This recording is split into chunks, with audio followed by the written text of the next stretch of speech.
Hai sahabat Viral TV, kali ini lanjutan part yang kemarin. Memasuki part keempat ini, kisah dari Prabowo Subianto dengan Titik Soeharto sudah mencapai pada posisi di mana Bapak Prabowo saat itu sangat tidak menguntungkan. Prabowo bersama sejumlah petinggi militer lain yang telah mati-matian mempertahankan stabilitas keamanan, entah bagaimana ceritanya justru menjadi difitnah akan menggulingkan kekuasaan mertuanya, Bapak Soeharto. Alasannya karena Prabowo dekat dengan sejumlah tokoh reformis, macam dengan Amin Rais dan lain sebagainya. Sebelum kita lanjut ceritanya, jangan lupa like, komen, dan subscribe. Sementara itu, Ibu Titik tak dapat berbuat banyak. Ia berada dalam kungkungan sebuah keluarga militerisme yang notabene hanya tunduk pada satu perintah, dan si pemilik pemerintah adalah ayahnya. Tak pernah terbayang seumur hidupnya perjalanan rumah tangganya akan berakhir tragis sedemikian rupa. Putranya, Didit, jelas akan sangat terpukul dengan apa yang terjadi pada ayahnya. Dan apa yang ditakuti Titik menjadi kenyataan pada tanggal 20 Mei 1998. Bapak Prabowo pun diusir dari keluarga cendana. Sandiwara tragis sedang berlaku di negeri ini. Prabowo di mata rekan militer ia banyak didengki. Perwira tinggi karena memiliki segudang keajaiban prestasi dan beraliran putih. Di mata Soeharto yang tak lain adalah mertuanya, ia dituduh pengkhianat karena pro rakyat. Sementara di mata rakyat, Prabowo diklaim sebagai kaki tangan Soeharto, sedangkan ia sama sekali tak diberi kesempatan untuk membela diri. Bapak Prabowo kala itu benar-benar berada dalam kondisi terjepit. Setelah apa yang ia lakukan selama ini untuk negeri, bangsa, dan tanah air, setelah apa yang ia perbuat selama hidupnya untuk militer, dan setelah apa yang ia korbankan untuk rakyat, kini ia malah dikeroyok beramai-ramai. Yang tak dapat dipercayanya adalah bagaimana sejumlah perwira tinggi dengan tega hati menyebarkan isu kepada masyarakat bahwa Bapak Prabowo Subianto adalah penanggung jawab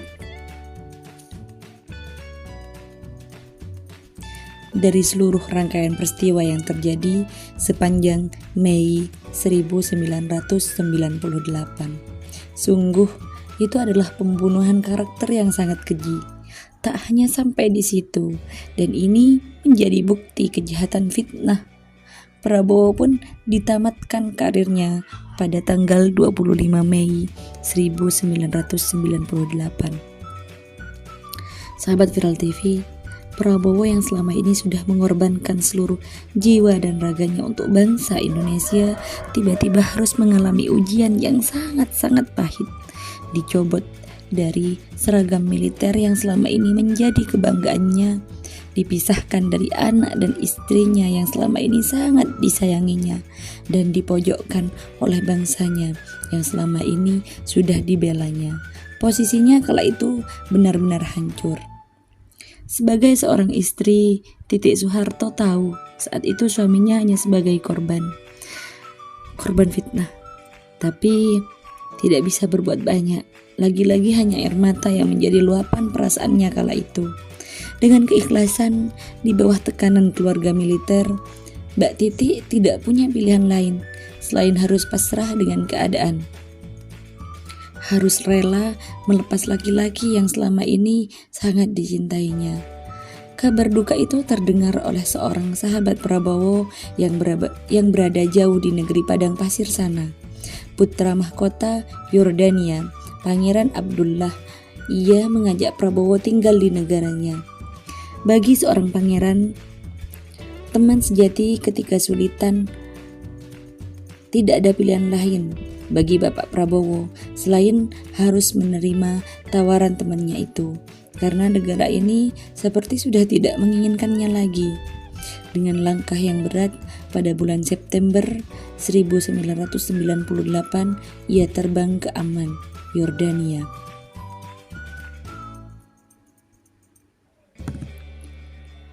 Kabar duka itu terdengar oleh seorang sahabat Prabowo yang berada jauh di negeri padang pasir sana, putra mahkota Yordania, Pangeran Abdullah.